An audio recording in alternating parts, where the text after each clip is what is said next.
Hello friends, welcome back to my channel. So friends, मु तो प्राय टाइम घरे कुकीज करे आ पिला मानू को खास करके स्कूल टिफिन बॉक्स दवा पे भी इजी होता है। आ बाहर जो कुकीज गुड़ा मिले से एक्चुअली डालडा रे ही होता है, किंतु घरे करी खांतु हेल्दी आ बहुत ही टेस्टी लागिवो।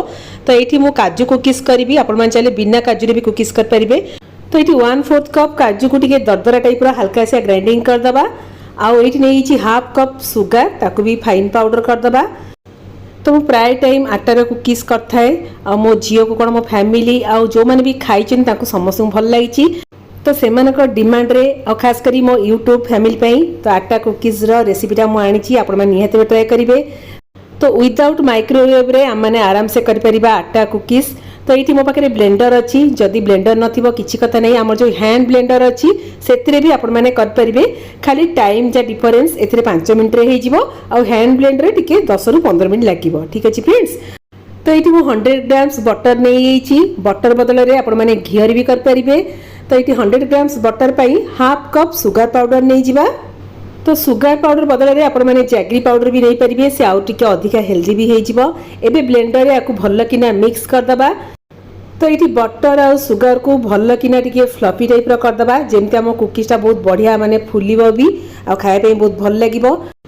तो आमर जो होममेड आटा कुकीज मु without baking powder baking soda रे मु करिवि। आ मार्केट रे जोटा मिले सेटा डालडा घी रे ही करथांती, आ सेतरे बेकिंग सोडा बेकिंग पाउडर बहुत परिमाण यूज होइते, जोटा कि देह पई जमा हाइजीनिक नुह।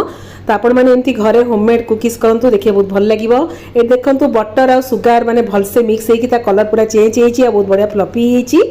तो ये मुझे 1 कप अटा ऐड करदेली, 2 tablespoon milk powder add करवा, जेमती माने कुकीज रो टेस्ट आउरी अधिका भल लागिवो।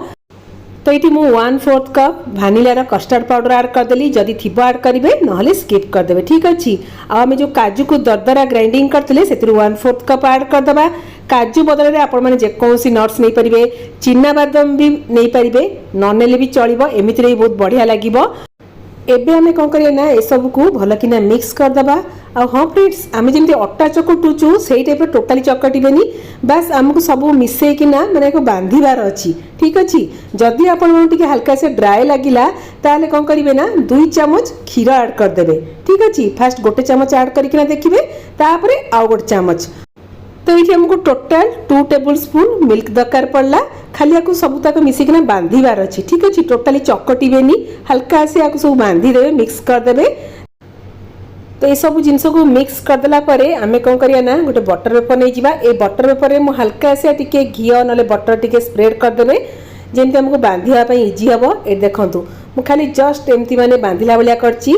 तो एबे आमे कौन करिया ना एमती हाफ हाफ करके ना एमती बटर पेपर रे एमती लंबा टाइप रो करके रखी दबा। आपण मान चाहिले आकु 10 मिनिट पई रेस्ट देई किना तापर छोट छोट गोल टाइप रो करके नानखटाई टाइप रो कर परिबे, किंतु मु स्क्वायर टाइप रो करबी। तो एमती फास्ट मागो एमती लंबा टाइप रो करके ना आगो सेट कर देबी बटर पेपर रे, तापर फ्रिज रे आमे 10 रु 15 मिनिट पई ताकु सेट कर दबा। ठीक अछि फ्रेंड्स। जिते मो झील को स्कूल टिफिन बॉक्स रे ब्रेकफास्ट रे खास करी मो कुकीज दे थाए, आटार कुकीज हेगला, पीनट रो कि काजू रो कुकीज हेगला, मो ए टाइप रो करी सेट करी फ्रिज रख दे थाए।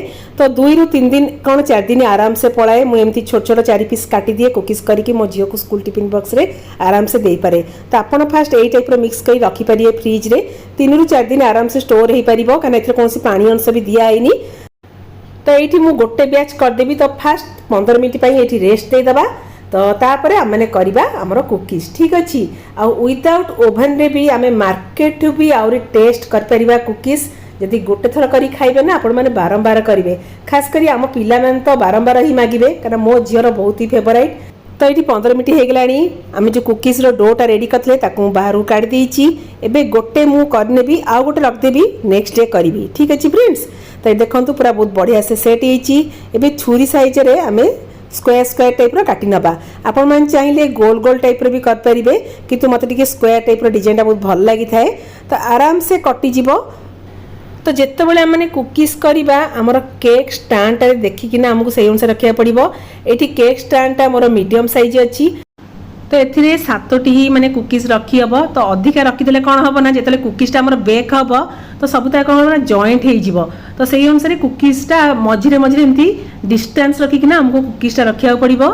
तो ये केक स्टैंड रे 6टी कुकीज ही जगाला आ मझे देखो फ्रेंड्स केते डिस्टेंस भी मु रखी जेमती भल से बेक हो पारिबो। एबे आमे कुकीज बेक करिया पे गोटे मोटा करी बसी दबा तापर एमती गोटे स्टैंड रखी दबा जे स्टैंड नथिबो गोटे प्लेट भी रखि परिबे।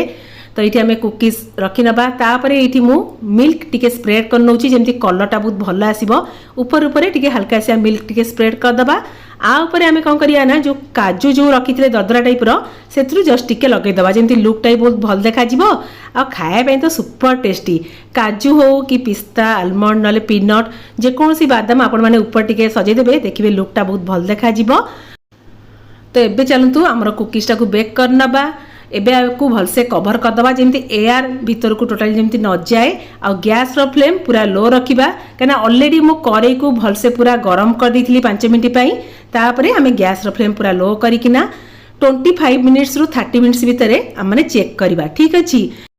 तो ये मु 35 मिनिट्स पर चेक कर नौची आ पूरा ठंडा हैला पर ही चेक करिवे नले गरम गरम बेले कौन होता है ना कुकीजटा पूरा नरम थाए ठीक अच्छी। तो पूरा ठंडा हो गला परे आपण माने ताकू काढ़िबे आ बहुत बढ़िया क्रिस्पी भी लागिबो।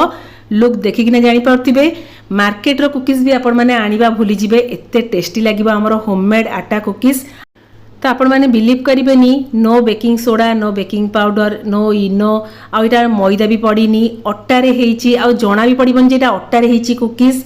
गोटे थर ट्राए करंतु लुक देखिकिना जानि पारथिबे गोटे एठी मु भांगिकिना देखौची बहुत ही बढ़िया क्रिस्पी होईची आ एते टेस्टी आ एटा आपण माने स्कूल टिफिन बॉक्स रे पिलान देई परिबे निजर टी टाइम रे भी एंजॉय कर परिबे। सो फ्रेंड्स मु रहिली से पंत tata bye bye love you all bye bye.